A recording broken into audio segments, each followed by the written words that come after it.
أعوذ بالله من الشيطان الرجيم بسم الله الرحمن الرحيم الحمد لله رب العالمين الرحمن الرحيم مالك يوم الدين إياك نعبد وإياك نستعين اهدنا الصراط المستقيم صراط الذين أنعمت عليهم غير المغضوب عليهم ولا الضالين.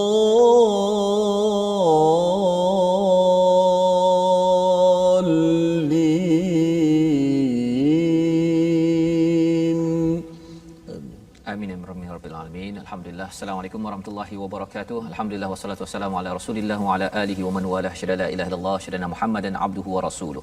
Allahumma salli ala sayidina Muhammad wa ala alihi wa sahbihi ajma'in. Amma ba'du. Apa khabar tuan-tuan dan puan yang dirahmati Allah sekalian?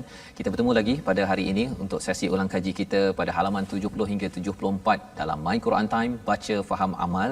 Dan pada hari ini kita bersama dengan tetamu istimewa kita pada hari ini, Ustaz Mustafar Muhammad Suki. Assalamualaikum Ustaz. Waalaikumsalam warahmatullahi. Alhamdulillah. Ahlan Ustaz ya. Ahlan Masya-Allah. Dan juga Ustaz Tirmizi. Apa khabar Ustaz? Seperti biasalah. Alhamdulillah Ustaz ya. Kita bersama dengan Ustaz Musaffar. Sebelum ini ataupun berkelulusan syariah di Universiti Yarmouk di Jordan ya, dan banyak pengalaman, pernah bertugas di perbankan ya, dan juga banyak menulis ya, ada buku yang telah ditulis pun oleh Ustaz tentang gelak ketawa Ustaz ni Rasulullah. Betul. Ya, masya-Allah. Jadi sebabnya ceria gembira pada hari ini pasal ada teknik dia yang boleh mungkin kita kongsikan, tapi halaman 70 hingga 74 ini adalah kisah tentang Rasulullah itu mengalami sedikit luka kecederaan Ustaz ya, dan macam mana Rasulullah bangkit bersama dengan sahabat yang kita ingin sama-sama semak pada hari ini, bermula daripada halaman 70 hingga halaman 74. Jadi sama-sama tuan-tuan yang berada di rumah boleh buka halaman 70 dan kita sama-sama ingin sama-sama melihat kepada apakah yang kita dah belajar pada 5 hari sebelum ini, daripada hari Isnin hingga Jumaat, agar kita pasakkan, kita boleh faham dan kita ambil pelajaran daripada 5 halaman ini untuk diaplikasikan di dalam pekerjaan kita, di rumah, dalam kehidupan kita seharian. Jadi sama-sama kita mulakan dahulu ya, kita melihat balik kepada ayat 154 daripada halaman 70 ya. Sebenarnya kalau kita sudah ulang kaji minggu lepas, di dalam kecamuknya perang Uhud itu berlakulah apa, round pertama menang, round kedua, pusingan kedua itu kalah. Maka sahabat mengalami ghamman bi ghammin pada ayat yang ke-153. Ini kita telah belajar sebelum ini, dan pada ayat 154 itu Allah menyatakan tentang Allah menurunkan amanatan ya, menurunkan rasa selamat nuasa, rasa mengantuk pada waktu itu yang memberi kesan kepada hati perasaan para sahabat. Dan di hujung ayat 154 itu Allah menyatakan tentang waliyabtaliyallahu ma fi sudurikum waliyumahhisam ma fi qulubikum. Maksudnya apa? Di hujung ayat 154 ini Allah melakukan demikian, ujian yang berlaku, kekalahan, kecamuk itu untuk menguji apa yang ada dalam dadamu dan untuk membersihkan apa yang ada di dalam hatimu. Jadi pada hari ini kita bersama dengan Ustaz Mustafar. Berapa lama Ustaz di Jordan dulu Ustaz? 4 tahun. 4 tahun. Jadi masya-Allah kita hari ini nak tanya sikit istilah sadr ataupun sudurikum, Allah kaitkan dengan ibtila tadi, dan juga qulubikum pada hati. Allah kaitkan dengan waliyumahhisa, dengan membersihkan. Kalau Ustaz boleh cerahkan lagi apa itu sudur, apa itu qulub ya, apa itu sadar, apa itu qalb, yang ada kaitan tak dengan kita yang kita boleh ambil pelajaran daripada ayat 154. Sila Ustaz. Bismillah wassalatu wassalamu ala Rasulillah. sidang penonton yang rahmati Allah Subhanahu Wa Taala, Al-Fadhil Ustaz Tuan Fazrul, kemudian Al-Fadhil Ustaz Ahmad Tirmizi, masya-Allah bacaan Nabi Allah Daud alaihi salam. Jadi alhamdulillah kita berbincang tentang ayat 154 daripada surah Ali Imran, yang mana ia merupakan rentetan daripada peristiwa perang Uhud. Dan kalau kita perhatikan, Allah Subhanahu Wa Taala sebut pada akhir ayat tadi berkenaan dengan sudurikum dan juga qulubikum. Betul. Jadi dia begini, asasnya saya ni Ustaz, antara benda yang saya suka adalah bertani juga. Jadi antara benda yang saya tanam adalah kelapa. Kelapa Ya. Jadi bila sebut tentang kelapa ni, dia ada kaitan juga dengan apa yang kita nak bincangkan tentang apa itu hati, apa itu dada, dalam dada, dan apa itu dipanggil sebagai fuad sebagai contohnya. Jadi dia ada kaitan. Ada lapis-lapis. Ada lapisan. Okey. Jadi saya ringkaskan, maksud sadar ni kata sebahagian para ulama, ia bermaksud adalah apa yang ada daripada leher kita sampai ke perut kita. Maksudnya kawasan itu luas. Dan ini boleh kita ibaratkan macam sabut kelapa. Sabut kelapa. Dalam sabut tu pula dia ada yang dipanggil sebagai tempurung kelapa. Tempurung. Jadi tempurung tu adalah qalb. Hati tu. Lapisan nombor 2. Lapisan nombor 2. Okay. Adapun lapisan yang ketiga pula kita panggil sebagai apa yang kita panggil fuad. Fuad tu maksudnya adalah yang lebih memberi manfaat daripada sudut isinya tu, santannya tu. Lembut sikitlah Ustaz. Iya, lebih lembut lagi, lebih ke dalam lagi. Itu kaitan antara kalau kita boleh kaitkan dengan kelapa itu. Baik, cuma kita nak bawa semula maksud yang dipanggil sebagai sadar ni, seperti mana Allah Subhanahu Wa Taala sebut dalam surah Az-Zumar ayat 22. Dia ada kaitan dengan Islam. A'udzubillahi minasyaitanir rajim. Afaman syarahallahu sadrahu lil Islam. Dan tidakkah kamu melihat bahawa Allah Subhanahu Wa Taala telah pun memberikan kelapangan dada seorang itu dengan Islam. Maksudnya cahaya Islam ini merupakan salah satu perkara yang pada peringkat asas umumnya. Kemudian untuk menerima, iaitulah menilai antara baik dan buruk, menilai antara kita kata ilmu dan juga manfaat dan sebagainya, maka pada waktu itu datangnya hati. Jadi hati ni duduk tempat yang kedua, iaitu lapisan kedua. Dan Nabi SAW sebut dalam hadis sahih riwayat Imam Muslim, kata Nabi SAW berkenaan dengan hati manusia ni, innallaha la yanzuru ila suwarikum wala ila ajsamikum walakin yanzuru ila qulubikum wa a'malikum. Allah tak lihat pada tubuh badan kamu, rupa paras kamu, tapi Allah melihat kepada apa? Hati dan juga amalan kamu. So di situ dia punya punca pengetahuannya, punca ilmu dan punca berkaitan dengan kefahaman dalam Islam. Kemudian kita pergi pada pergi pada perkataan fuad. Fuad lagi dalam. Kalau kita boleh tambah lagi situ, fuad lagi dalam. Fuad ni dia melihat dengan basirah, melihat dengan ma'rifah, pengetahuan. Sebab tu Nabi SAW bila mana Nabi di Isra' Mi'raj kan, Allah sebut dalam surah An-Najm ayat yang ke-11, ma kadzabal fuadu ma ra'a.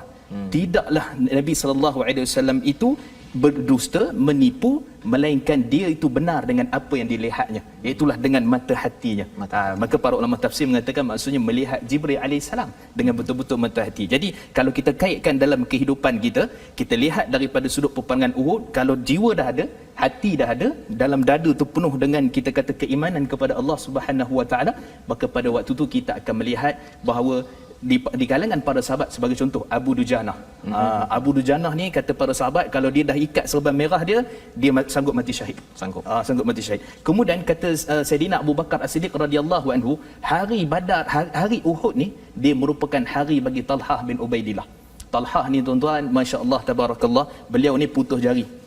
Dan kemudian dalam keadaan tu 36 ke hampir 40 tikaman, dan kemudian dia ni syahid yang berjalan seperti mana disebutkan oleh Nabi SAW. Nak ceritanya apa? Bila ada iman, ada hati, ada sadar, ada dia punya fuad yang mendalam kefahaman tentang agama itu, maka dia sanggup berkorban untuk buat apa-apa saja dalam kehidupan dia. Dan Ustaz, kalau boleh saya tambah lagi, perkataan yang pelik juga, perkataan nu'asah. Yang awal tadi mengantuk. Ustaz sentuh tadi perkataan mengantuk. Sekarang kita tengok pada ayat ni Allah guna perkataan nu'asah. Pada ayat kursi sinatun wala naum. Sinah. Allah itu tidak diliputi rasa, kita terjemah mengantuk. Tapi sebenarnya ada beza. Nu'as ini adalah dia muqaddimah kepada nak tidur. Adapun sinah dia bukan pada muqaddimah nak tidur, muqaddimah nak mengantuk tu pun tak ada. So sebab tu Allah guna pada ayat kursi tu, Allah tu bukan sekadar mengantuk, nak mengantuk pun tak ada. Dia punya mukadimah pada mengantuk. Ya. Kalau nu'as ni mengantuk. Maksud mukadimah kepada nak tidur dah. Mukadimah pada tidur. Itu dia punya cerita. Tahap tidur tu kan. Jadi masya-Allah, itulah bahasa Quran. Jadi kalau kita bincang tadi tentang sadr dan qad pun ada beza, apatah lagi pada perkataan ini dipanggil mukjizat Quran, berkaitan dengan kalimat Quran. Wallahu. Jadi alhamdulillah kita dapat lapisan pertama, lapisan kedua, lapisan ketiga tadi, dan kalau hujung surah Ali Imran ini Ustaz ya, ada lapisan keempat yang nama ulul albab tu kan. Betul. Itu kita ambil sesi lain lah tu ya, pasal bukan masuk dalam hari ini. Cuma bila bercakap tentang ibtila kepada sudurikum dan waliyumahhisa ma fi qulubikum itu, di situ ada ujian dan ada pembersihan. Kalau Ustaz boleh tambahkan sikit, cerahkan lagi agar kita tahulah nak buat apa ataupun memahami lapisan 1 2 yang Ustaz maklumkan tadi. Baik, bismillah wassalatu wassalamu ala Rasulillah. Jadi dia daripada sudut asasnya kefahaman untuk kita mendapatkan apa yang kita bincangkan tadi, dia bertitik tolak adalah apa yang kita buat pada hari ini. Iaitulah kita mentadabbur Quran. Tadabbur Quran, kita mengingati pada ayat-ayat Allah, melihat kebesaran kehebatan Allah Subhanahu Wa Taala, maka itu cara untuk kita membersihkan hati, dan dengan kefahaman itu menimbulkan kita punya qalb ataupun jantung hati kita ni. Kalau ikut biologi dia panggil sebagai jantung. Kalau ikut bahasa kiasannya hatilah. Jadi daripada sudut asasnya, ilmu dia merupakan salah satu perkara yang boleh mengangkat darjat manusia dan juga dalam keadaan tentu boleh memberikan kefahaman, kejelasan. Sebab tu kata Nabi SAW dalam hadis sahih riwayat Imam Al-Bukhari, "Man yuridillahi khairan yufaqihu fid din." Siapa yang mana Allah hendakkan banyak kebaikan pada dia, Allah akan beri dia faham dalam agama. Faham ni kadang-kadang orang beramal tapi tak faham, masalah. Orang baca Quran kadang-kadang tak faham, masalah. Sebab tu kita adakan program ini untuk kita faham dengan ilmu Allah Subhanahu Wa Taala. Mudah-mudahan kita dapat membersihkan lapisan hati-hati yang kita ada tu dan menjadikan kehidupan kita insya-Allah sentiasalah dalam naungan Allah Subhanahu Wa Taala. Masya-Allah. Jadi Quran ni maksudnya dia pergi pada lapisan pertama ya.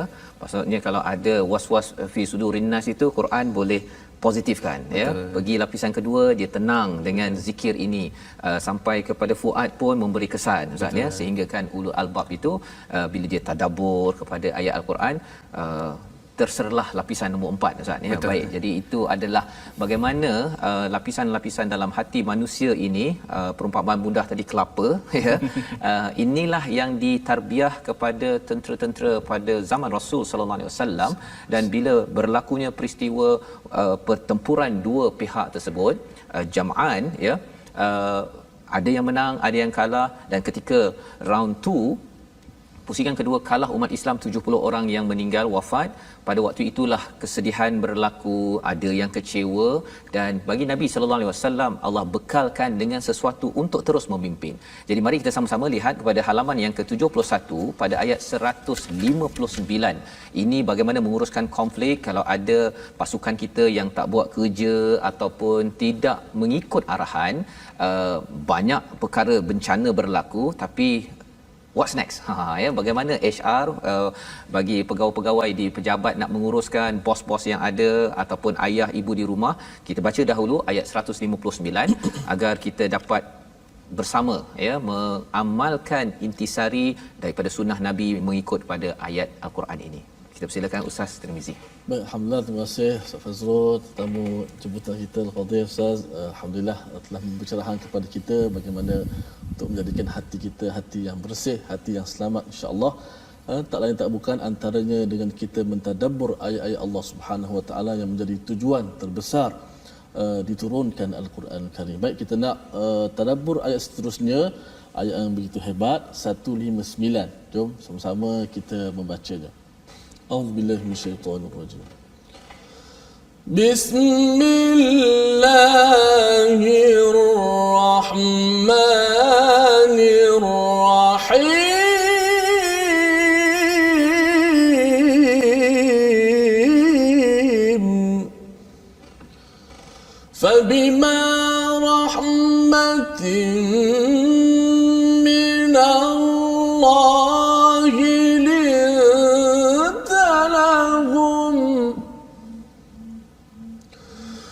ولو كنت فظا غليظ القلب لانفضوا من حولك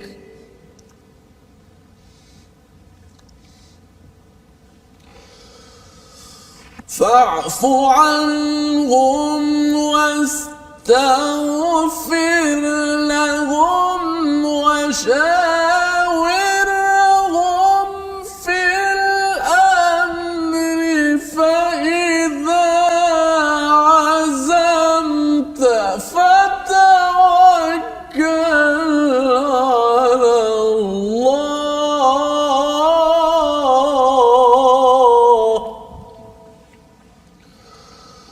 فتوكل على الله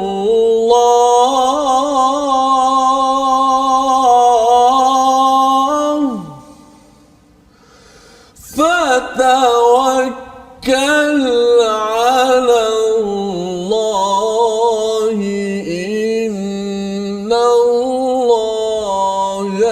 يحب المتوكلين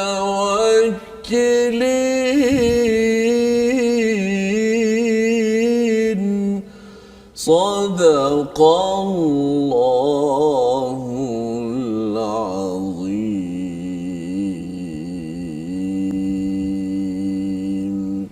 Surah Al-Azim, terima kasih ucapkan pada Ustaz Tirmizi membacakan ayat 159 daripada surah Ali Imran ini bercakap tentang pasukan tentera Islam yang pada waktu di atas Jabal Rumman, Jabal Memanah itu ada di kalangan mereka yang tidak mengikut arahan tepat.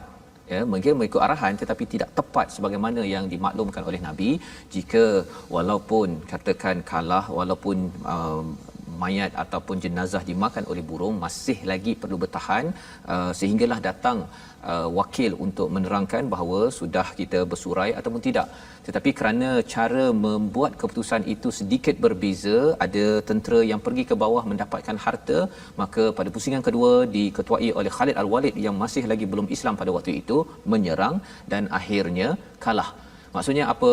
Di sini ada kesilapan yang berlaku dalam pertempuran tersebut. Dalam perjuangan kita di rumah kadang-kadang ada kesilapan, dalam tempat kerja ada tersilap yang boleh menyebabkan kita marah, tetapi Allah memberikan panduan kepada kita. Yang pertama, maafkan, mintakan keampunan dan juga bermesyuarat pada urusan-urusan selepas itu. Jadi kembali pada Ustaz Mustafa, bila bercakap tentang perkara ini Ustaz ya, dia waktu semua lancar ni kira okey kan, dekat pejabat ke, kat rumah ke, dalam perang waktu pusingan pertama. Tapi bila pusingan kedua tu ada orang yang tak ikut cakap, ada yang buat masalah silap ya. Pasal masalah silap ini manusia, tetapi bila dalam pertempuran, dalam perkara-perkara kritikal tersilap, darah boleh menyirap kan. Pada waktu ini Allah mengingatkan pada Nabi, jika bukan dengan rahmat Allah maka tidaklah Nabi itu dapat bersifat layyin ataupun lintalahum. Jadi di sini Ustaz ya, kalau katakan orang buat silap kan, jadi kita kena maafkan, kena istighfar, mesyuarat dengan dia. Tapi kita pun diingatkan jangan sampai masuk lubang biawak dua kali. Kan, dia asyik buat silap je, asyik lambat ke, asyik buat perangai kertas kerja tak siap-siap, bukan dua kali sampai berpuluh kali. Betul. Kan. Jadi sebenarnya Ustaz mencerahkan perkara ini, Allah ingatkan di hujung itu, bila dah buat keputusan, tawakal ya, tawakal kena betul-betul, bukan mudah tawakal. Ustaz pun mengulang banyak kali tadi. Apa panduan sebenarnya yang boleh kita faham daripada ayat 159 ini? Silakan. Baik, bismillah wassalatu wassalamu ala Rasulillah. Bahagia Ustaz Fazrul dan juga Ustaz Ahmad Tirmizi. Jadi bila kita lihat kepada Uhud itu sendiri, bahawa Allah Subhanahu Wa Taala ketika mana satu orang sahabat namanya Abdullah bin Amr. Abdullah bin Amr ni ketika mana ayat ni turun, beliau menyatakan bahawa Allah Subhanahu Wa Taala telah mengurniakan kebaikan kepada umat ini kerana nabinya bersifat lemah lembut, tidak kasar dalam dakwah dan dalam mengingatkan mereka-mereka yang telah pun terbabas daripada landasan. Jadi ini merupakan satu kelebihan, kata Abdullah bin Amr radhiyallahu anhum ajmain. Dan bila kita lihat orang-orang yang mana dalam seperti mana yang disebutkan tadi oleh Ustaz Tuan Fazrul, ketika mana adanya masalah, kemudian dalam keadaan tertentu dia buat lagi kali kedua, kali ketiga, kali keempat, merah saja kalau pancat contohnya kan. Kemudian juga kalau suruh buat proposal entah ke mana dia entah ke mana kan. Jadi ini merupakan satu perkara yang masih tak lagi kita nak bagi peluang pada mereka ni. Ini dia punya pokok asas perbincangan. Ataupun kita kata boleh tak kita nak lagi bermesyuarat dengan mereka ni, nak ambil lagi buah fikiran mereka ni. Baik, asalnya mesyuarat ni dia merupakan satu sunnah Nabi SAW. Sebab tu Allah sebut juga dalam surah Syura pada ayat yang ke-38, wa amruhum syura bainahum, dan perintahkanlah mereka untuk mengadakan mesyuarat di antara mereka. Dan Nabi SAW, kata Al-Hafiz Al-Imam Ibn Kathir, ketika mana menafsirkan ayat berkaitan dengan perkara ini, beliau menyatakan bahawa Nabi SAW ini sendiri dalam banyak perkara Nabi bermusyawarah. Dalam Badar Nabi musyawarah, dalam Khandaq Nabi musyawarah, berkaitan dengan peristiwa Sayyidatina Aisyah radhiyallahu anha difitnah, maka Nabi bermusyawarah macam mana nak menyelesaikan perkara itu. Jadi maksudnya di sini adalah musyawarah ini memang satu perkara yang sunnah, yang memang digalakkan dalam keadaan apa sekalipun. Cuma persoalan di sekarang, adakah kita nak masih babitkan masukkan orang-orang yang pernah buat silap ataupun yang pernah terbabas ini untuk kita bincang dalam satu mesyuarat perbincangan. Di sini dibahaskan oleh Darul Iftah Misriyah, merupakan satu kita kata badan rasmi pengeluaran fatwa di Mesir. Maka mereka menyatakan hatta dengan non muslim sekalipun kita boleh bermusyawarah. Apatah lagi orang yang pernah buat silap dan sebagainya. Sebab ceritanya, sebab tu Ustaz Ahmad Tirmizi ulang banyak kali tadi. Sebab nak pergi Ustaz Tarabuah tadi. nak pergi pada tawakal tu kan.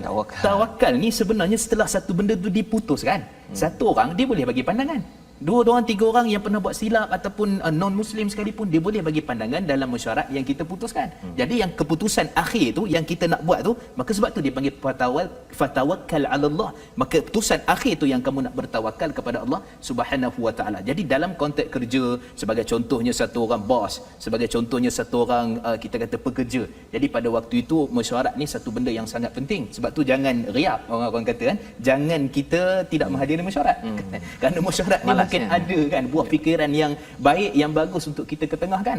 Dan juga daripada sudut asalnya ayat ini membincangkan tentang isu, boleh kita tengok dalam konteks HR, dalam konteks kehidupan, dalam konteks rumah tangga dan sebagainya, ada beberapa perkara. Pertama sekali, kita jangan ingat kita sebagai kedua keluarga ataupun kita bos, kita semestinya betul. Itu perkara pertama kita. Sebab Nabi SAW musyawarah ni, Nabi itu terima wahyu.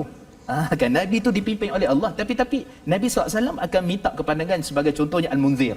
Nabi minta pandangan Sayyidina Abu Bakar, Sayyidina Ali dan sebagainya untuk sesuatu urusan. Itu yang pertama. Yang kedua, kita bila buat satu keputusan dalam mesyuarat, dalam perbincangan, antara benda yang sangat penting untuk kita ketengahkan adalah dia mesti kepentingan individu tu maksudnya kepentingan umum lebih utama daripada kepentingan individu. Ini kaedahnya. Yang ni yang dipanggil kata Syekh Dr. Qaradawi fit aulawiyat, fit keutamaan dalam menyusun membuat rangka mesyuarat, kita kata perbincangan berkaitan. Kemudian juga kena tengok contoh ginilah. Katakanlah contohnya ni gaji nak kena potong ni. So gaji kena potong tu patutnya individu lah. Tapi untuk menyelamatkan syarikat, nak tak nak kena buat juga. Jadi itu yang dimaksudkan sebagai kepentingan umum. Yang kedua pula, kita akan melihat kepada dia punya keputusan itu jangka panjang.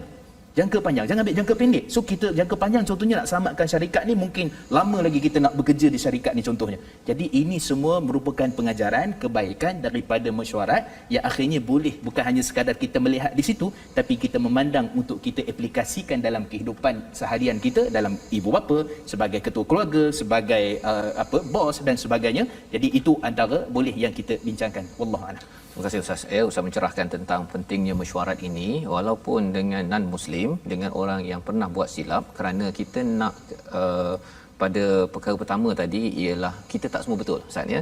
Yang paling betul Allah lah. Ya, Allah yang memberi rahmat, dan dengan kita terus bersifat layyin tadi itu, bersifat lemah lembut, maka kita boleh bawa kepada memaafkan, juga meminta ampun, dan juga aktiviti ketiga tadi tu mesyuarat Ustaz ni. Pasal kalau hati tengah bergejolak ni, nak mesyuarat pun kan, itu yang istilah cold storage tu. Kan, bukan cold storage yang supermarket tu kan. Ini dia letak satu jabatan pasal nak memulaukan, tetapi itu bukanlah kaedah di dalam Al-Quran, kerana tawakal bukan pada bos yang betul ataupun pada suami ke pada ketua yang betul, tapi yang paling betul mestilah tawakalnya kepada Allah Subhanahu Wa Taala. Dan sebenarnya bila Nabi buat begini Ustaz ya, selepas itu, lepas Uhud itu walaupun ada silap, tapi lepas itu menang, kerana semuanya ambil peluang, Nabi beri peluang, dan peluang itu sudah tentunya diperjuangkan oleh ayat ke-159 ini. Jadi pencerahan ini amat penting. Itu sebabnya kalau ada yang cakap asyik meeting je, maksudnya kena berjaga-jaga. Kerana apa? Mungkin kerana proses meeting tu yang tak dibuat betul. Ya. Tetapi institusi mesyuarat ini memang adalah satu yang ada dalam surah Asy-Syura, ada dalam surah Ali Imran, untuk kita sama-sama menghidupkan tawakal. Tanpa mesyuarat Ustaz ya, nampak gayanya susah nak bertawakal ya. Kalau tawakalnya ditawakal pada sini, bukan tawakal pada atas, kerana mesyuarat memerlukan kerendahan hati untuk mendengar pendapat pelbagai, mengambil saripati Ustaz ya, daripada satu kalau tebuan ataupun lebah tu dia ada dia punya tempat sarang dia tu, nak ambil madunya itu perlukan kepada syura bainahum wa syawirhum fil amr. Jadi kita berhenti sebentar, kita menyambung kembali selepas ini My Quran Time, baca faham aman insya-Allah.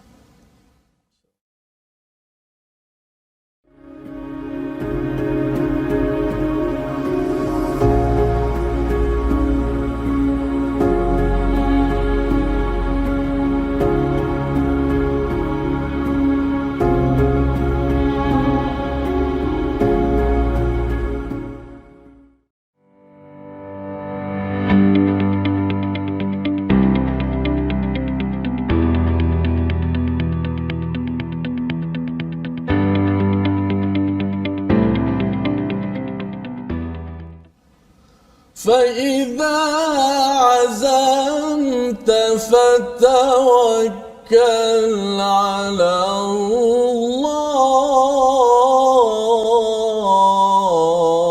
Allah. Alhamdulillah, terima kasih kepada semua penonton-penonton yang sentiasa setia bersama dalam My Quran Time baca faham amal.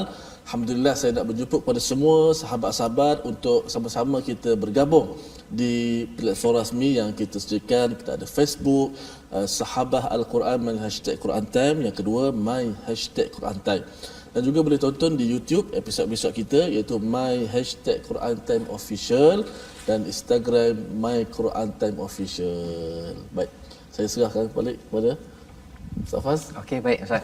Kita alhamdulillah bagi tuan-tuan, jangan lupa untuk mengikuti platform-platform yang ada untuk kita menyimak kembali.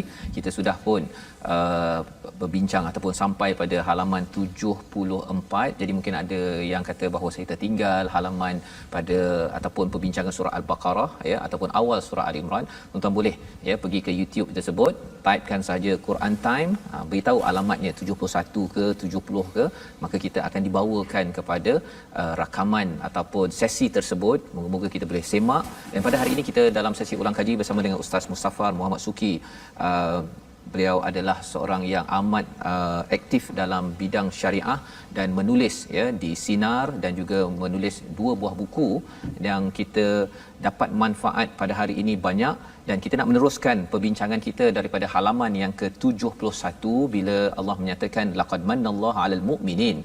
Di dalam komentar tentang Uhud itu timbul perkataan ataupun Allah mengingatkan tentang satu kurniaan, manna, perkataan yang Allah gunakan di sini kepada orang yang beriman. Jadi kita dengar dahulu ayat 164 halaman 71 bersama dengan tuan-tuan, dipimpin oleh Ustaz Tirmizi. Sebelum kita melihat kepada apakah ya intisari daripada ayat ini dan kaitan dengan Uhud itu sendiri, sama-sama Ustaz Tirmizi, silakan. أعوذ بالله من الشيطان الرجيم لقد من الله على المؤمنين إذ بعث فيهم رسولا من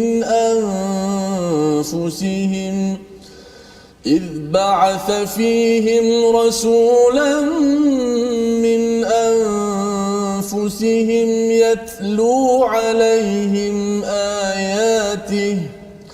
يتلو عليهم آياته ويزكيهم ويعلمهم الكتاب والحكمة وإن كانوا من قبل لفي ضلال مبين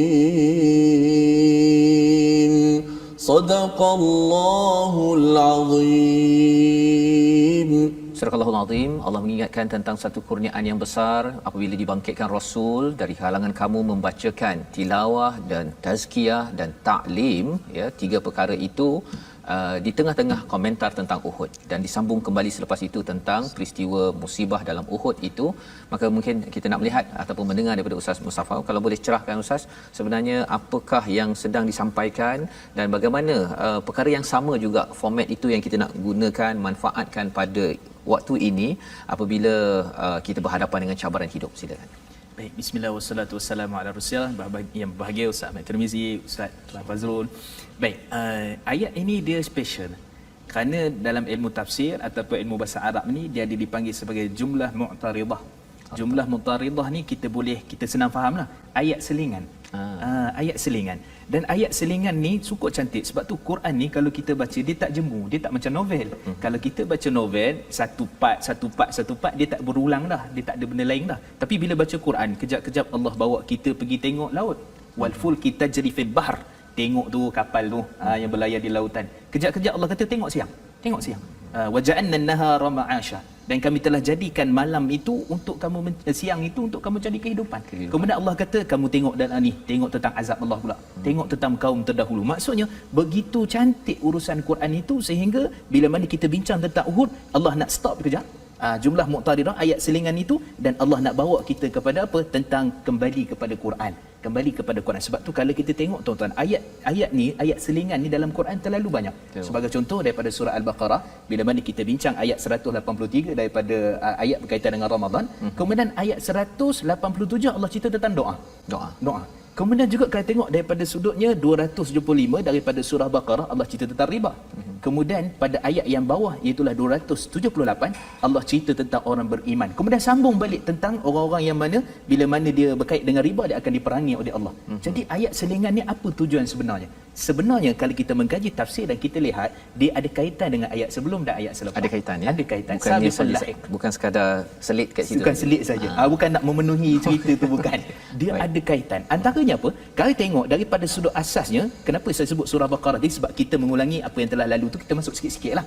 Kan? Jadi maksudnya, dalam orang puasa Ramadan, antara benda yang dia kena buat adalah doa. So ada kaitan.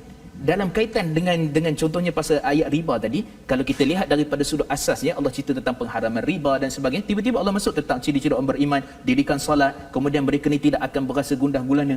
Apa maksud dia? Maksudnya dia menegakkan syariat Allah berkaitan dengan apa? Melarang diri dia daripada terlibat dengan riba. Begitu juga dengan ayat ni, maksudnya syariat berkaitan dengan jihad, berkaitan dengan Uhud, dia merupakan salah satu perintah perang daripada Allah dan Rasulnya sallallahu alaihi wasallam. Jadi benda tu termaktub dalam Quran, perintah daripada wahyu. Dan sebab tu kata Nabi sallallahu alaihi wasallam, ketika sahabat tanya, "Wahai Rasulullah, apakah perkara yang paling terbaik satu orang ni berjihad begini, orang ni berjihad begini, orang ni berjihad begini?" Kata Nabi SAW, semua tu tidak termasuk dalam apa maksud jihad. Yang jihad sebenar, litakuna kalimatullahi yal ulia, menjadikan ataupun meninggikan kalimah Allah, itu adalah jihad yang sebenar. Jadi bila sebut tentang jihad, maka di situ juga ada kaitan dengan siapakah pemimpin kita. Jadi pemimpin kita pada waktu ini, jihad ni pemimpin pada sahabat adalah Rasulullah sallallahu alaihi wasallam. Sebab tu antara sahabat ni tak semua yang turun daripada Jabal Rumal tu. Contohnya Abdullah bin Jubair. Abdullah bin Jubair dia kekal. Dia ingatkan, kamu jangan turun. Nabi dah pesan jangan turun apa keadaan sekalipun. Tapi 40 orang turun. Tinggallah lebih kurang dalam 9 ke 10 orang dekat atas tu. Jadi menunjukkan bahawa mereka ini bila pegang pada prinsip Quran, pegang pada prinsip yang dibawa oleh Rasul, antaranya apa? Antaranya adalah membacakan tentang ayat-ayat bukti kenyataan kebesaran kehebatan Allah Subhanahu Wa Taala, menyucikan mereka daripada kesyirikan, keburukan, daripada sifat-sifat jahiliah, dan mengajar mereka tentang Alkitab. Maka kesimpulannya apa dia? Kesimpulannya akan menjadikan manusia itu berada di atas landasan yang benar, kembali kepada Quran, iaitulah seperti mana diriwayat daripada Imam Malik dalam kitab beliau Muwatta, taraktu fikum amrain, aku tinggalkan kepada manusia dua perkara, lan tadillu abada, kamu tidak akan sesat selama-lamanya, Quran dan juga sunnah Nabi sallallahu alaihi wasallam. Wallahu a'lam. Jadi alhamdulillah, terima kasih Ustaz. Maksudnya dalam kecamuk Uhud, kekalahan tersebut, Allah mengingatkan bahawa perjuangan ini mestilah Quran dan juga Rasul itu sebagai satu kurniaan yang besar, yang itulah yang perlu diperjuangkan.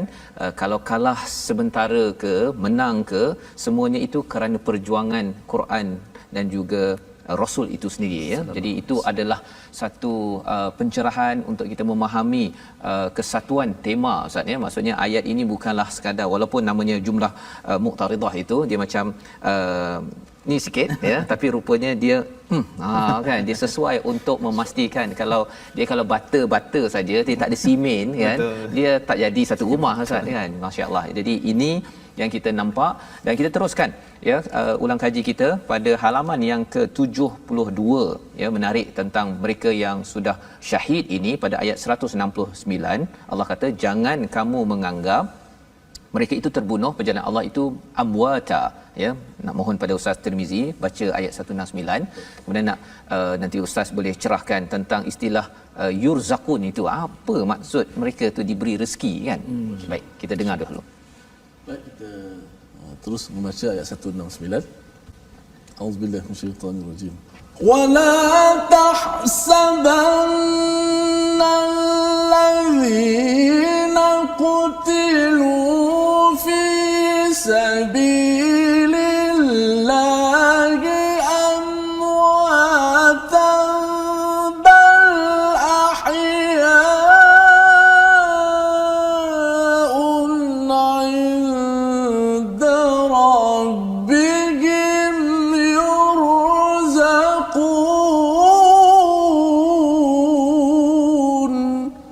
Sadaqallahu.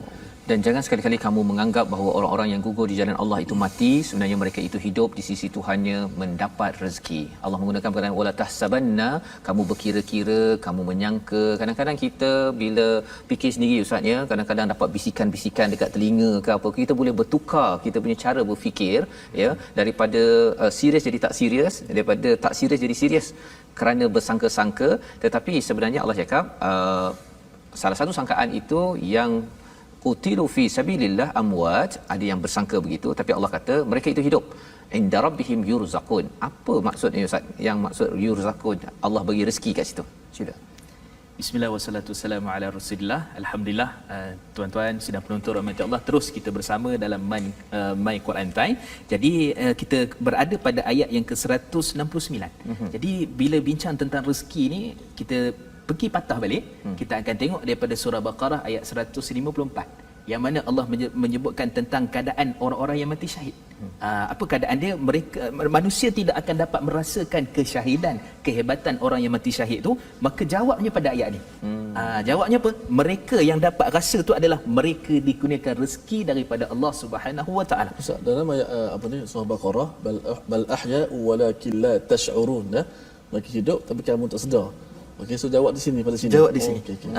Jadi menunjukkan bahawa Allah Subhanahu Wa Taala memberikan kepada kita jawapan, dan ini menunjukkan dia adalah tafsir Quran dengan Quran. Jadi akhirnya memberikan jawapan bila sebut tentang rezeki tapi tak jelas lagi. Mana rezeki pula ni, rezeki apa benda pula ni kan? Betul. Rezeki biasa duit contohnya kan. Jawapannya ada pula dalam hadis. Dalam riwayat Imam Ahmad dalam hadis yang sahih, kata Nabi sallallahu alaihi wasallam, ketika mana orang-orang yang mana telah pun meninggal di jalan Allah, iaitu mereka berjuang di jalan Allah mati syahid ni, mereka ini berada di dalam tengkolok burung yang hijau yang mana berterbangan di syurga. Yang mana burung ini dia singgah di sungai. Burung ini juga seolah-olah diandaikan dengan mereka memakan rezeki daripada syurga, buah-buahan, dan dia juga merupakan salah satu daripada kelebihan. Jadi Allah sebut juga pada ayat 100 yang ke-70, antara kelebihannya apa? Mereka boleh berjumpa dekat syurga. Sama-sama syahid tadi tu, mereka berjumpa dekat syurga Allah Subhanahu Wa Taala. Ini merupakan salah satu kelebihan orang yang mati syahid. Kemudian kata mereka kata, kalaulah orang kat dunia tahu kelebihan ini, mereka juga akan kejar tentang kematian syahid yang disebutkan dalam Quran ini. Itu kelebihannya. Dan kalau kita tengok, ini kelebihan orang mati syahid. Kalau kita tak syahid, tak pergi berjuang, macam mana pula? Kematian orang beriman pun jangan risau. Kerana kata Nabi sallallahu alaihi wasallam dalam hadis riwayat Imam Ahmad, juga hadis yang sahih, nasmatun mu'min yu'alliq bi asjari jannah hatta yarji' Allahu ila jasadi yaumil qiyamah. Ruh orang beriman ni berada bergantungan pada pokok-pokok di syurga, sehinggalah mana Allah bangkitkan, Allah kembalikan ruhnya kepada jasadnya pada hari kiamat. Yang special hadis ni Ustaz Tirmizi diriwayatkan daripada Imam Ahmad, daripada Imam Syafi'i, daripada Imam Malik. Imam mazhab yang hebat. Jadi menunjukkan bahawa roh orang beriman ada kelebihannya, roh orang mati syahid pun ada kelebihannya, dan Allah bagikan rezeki. Satu, syurga itu rezeki dah. Jadi apa pula dapat dalam syurga? Maka saya sebutkan dalam hadis tadi, itu menjawab kepada apa yang disebutkan rezeki yang Allah telah kurniakan itu. Hebat, wallahu a'lam. Masya-Allah. Ya, itu adalah bagaimana penerangan tentang bila Ustaz cakap tadi tentang mendapat rezeki tadi itu, maksudnya mereka orang lain masuk ke alam barzah ya, tapi mereka ini maksudnya Ustaz dah merasai nikmat syurga itu sendiri ya. Sebab tu kata Al-Imam Ghazali rahimahullah, dia ada jasad dan ada ruh. Jadi Imam Ghazali sangat menarik. Sebab kata Imam Ghazali rahimahullah, sebab kita kena ingat bahawa nak masuk syurga kena ada hisap, kena ada mizan. Tiba-tiba ni bila dah meninggal, dah masuk direct kan? Macam mana tu? Kata Imam Ghazali rahimahullah, kenikmatan sebesar yang sebenar masuk syurga itu adalah bila mana roh bersatu dengan jasad. Yang ni ceritanya roh. Roh itu di syurga dah. Jasad dalam kubur tu lah kan. Tapi bila dibangkitkan nanti, roh dengan jasad dengan timbangan amal dan sebagainya kena lalui juga proses itu. Tapi kalau yang dah dia syahid 70 tanpa hisap 70,000, maka yang tu adalah kelebihan yang Allah bagi. Tak ada beratur lagi. Tak ada beratur dah. Tak ada tunggu dah. Tak ada jarak 1 meter, masya-Allah. Tak ada SOP, tak ada SOP. Masya-Allah. Terus ya, terus masya-Allah. Jadi itu adalah penerangan ya, kalau katakan dalam hidup kita pun Ustaz ya, bila kita ceritakan tentang kisah-kisah yang bahagia bahagia ini pun dah bahagia kan, Bahagia, belum betul. rasa lagi Belum kan. Dan bila kita dah makan apa Ustaz, sebelum ni kita ada katakan orang makan durian ke mangga ke, rasa sikit kat dunia pun dah sedap kan. Itu preview ya kepada syurga itu. Musangking Ustaz, musangking kat dunia tu Allah nak kata sedap sangat dah. Sedap kan? sangat. betul. Jadi Akhirat kalau Allah sampai Alam. di sana itu tidak pernah dibayangkan oleh hati, mata, telinga itu adalah satu perkara nikmat ataupun kurniaan kepada orang-orang yang syahid, kepada orang-orang beriman. Dan inilah yang perlu kita selalu ingatkan dalam kehidupan kita. Berbaloi Ustaz ya, berbaloi. Kalau katakan ada orang yang belajar bersungguh-sungguh, nanti dapat kerja, dapat duit yang cukup pun dia akan bersungguh-sungguh. Itu baru nak hidup berapa tahun je, betul, kan? betul. Tetapi kita bercakap tentang nak hidup selama-lamanya, dan inilah semangat yang kita dapat daripada surah Ali Imran. Perjuangan, dan perjuangan ini perlu diuruskan dengan cara yang terbaik. Baik. Jadi kita nak melihat satu lagi ayat sebelum kita di hujung masa kita yang terhad ini, kita nak lihat kepada sabar dan juga takwa Ustaz ya, pada ayat yang ke-186. Kita jauh sikit ke depan itu, muka surat 74. Tuan-tuan di rumah, muka surat 74 ayat 186. Di situ Allah menyatakan tentang sabar dan takwa ya. Di hujung itu wa in tasbiru wa tattaqu fa innal zalika min azmil umur, iaitu jika kamu bersabar dan bertakwa maka sesungguhnya yang demikian itu termasuk urusan yang harus diutamakan. Tadi kan ada azamta kan, tapi kat sini ada azam sekali lagi. Jadi ini bab-bab yang memerlukan kepada keazaman, tekad yang kuat.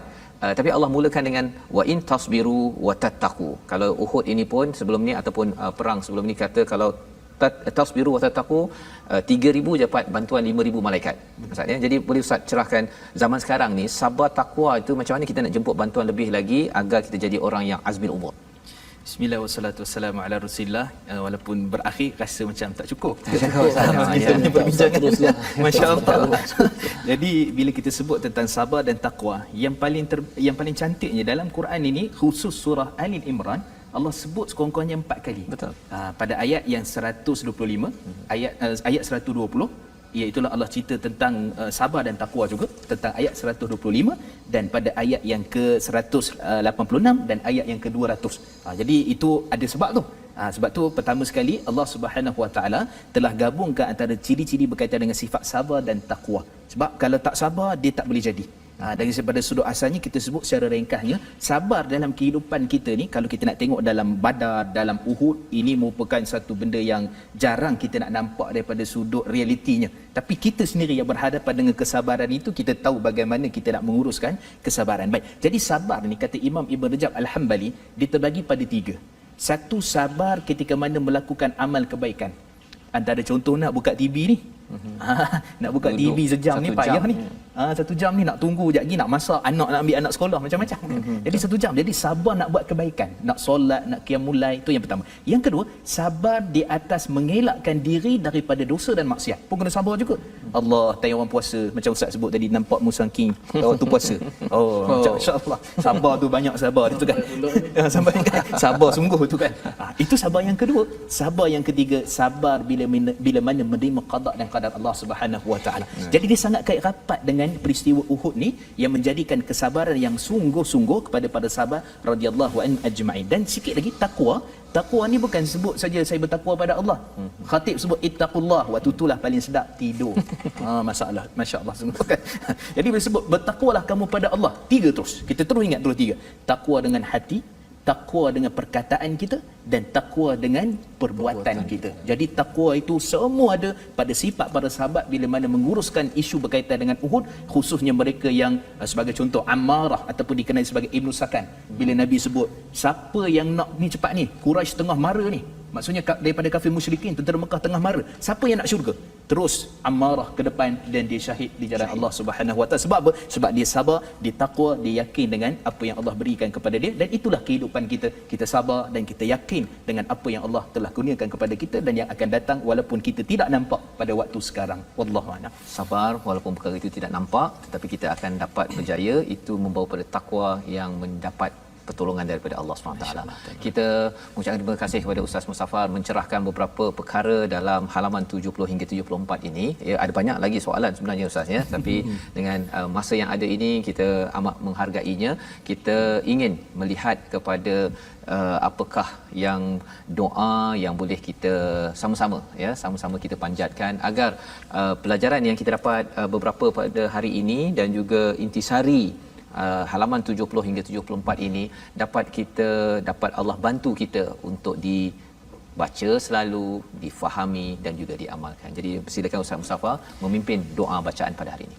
أعوذ بالله من الشيطان الرجيم بسم الله الرحمن الرحيم اللهم إنا نسألك علما نافعا ورزقا طيبا وأملا متقبلا اللهم فقهنا في الدين وعلمنا التأويل واهدنا الصراط المستقيم صراط الذين أنعمت عليهم من النبيين والصديقين والشهداء والصالحين وصلى الله على سيدنا محمد وعلى آله وصحبه وبارك وسلم والحمد لله رب العالمين تقبل الله منا ومنكم السلام عليكم ورحمة الله وبركاته. Terima kasih kepada Ustaz. Jadi dengan ini kita berada di penghujung. Saya mengucapkan terima kasih kepada tuan-tuan untuk terus sama-sama dalam My Quran Time, dan juga tuan-tuan boleh membantu bersama kita berjuang bersama menyumbang dalam wakaf untuk ummah, satu usaha kita bersama untuk sama-sama kita menyebarkan mushaf Al-Quran, tapi lebih daripada itu ialah kesedaran Al-Quran untuk kita berjuang dengan sabar, dengan takwa.